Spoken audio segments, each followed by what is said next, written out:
Imagine what it would be like to have a miniature version of our Sun right here on Earth. Would this artificial star provide us with an infinite supply of clean energy? Would we even need all the coal and nuclear power plants that give us electricity today? Could the energy from a mini-sun replace rocket fuel? And could we control it? This is What If, and here's what would happen if we built a replica of the Sun on Earth.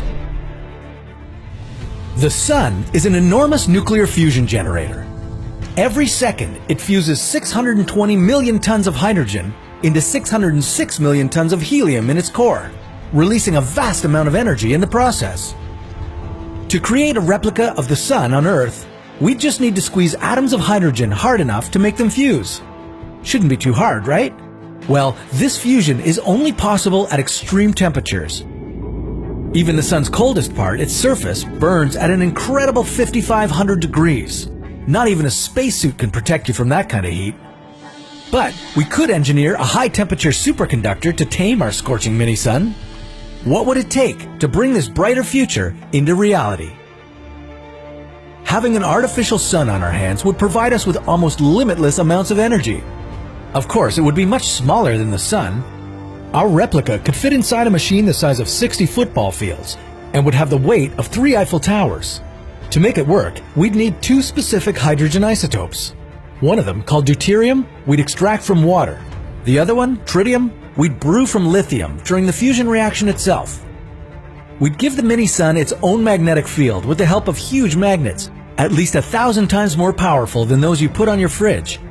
This field would keep the artificial sun in place while we're heating it up to 150 million degrees. Few materials could handle the scorching plasma of our sun. We'd have to create a robust blanket for it, one that wouldn't melt during the scorching fusion. Once we had all the engineering issues figured out, the artificial sun would completely change the way our energy system works. It wouldn't emit any greenhouse gases, and there would be no hazardous radioactive waste left to decay slowly over 1,000 years. Unlike fossil fuels, we'd never run out of hydrogen, the most common element in the universe. With this clean and safe source of energy, we'd stop adding fuel to climate change, and maybe give our planet a second chance.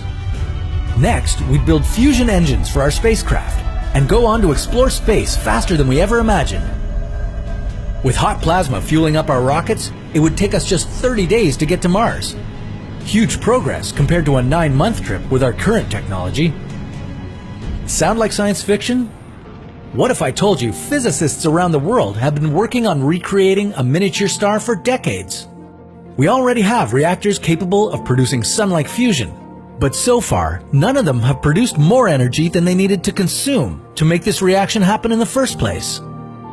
Everything could change with a new class of high-temperature superconductors.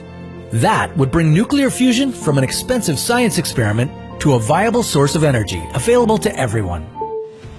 By the time scientists figure it out, we may have moved off Earth and onto the nearest planet.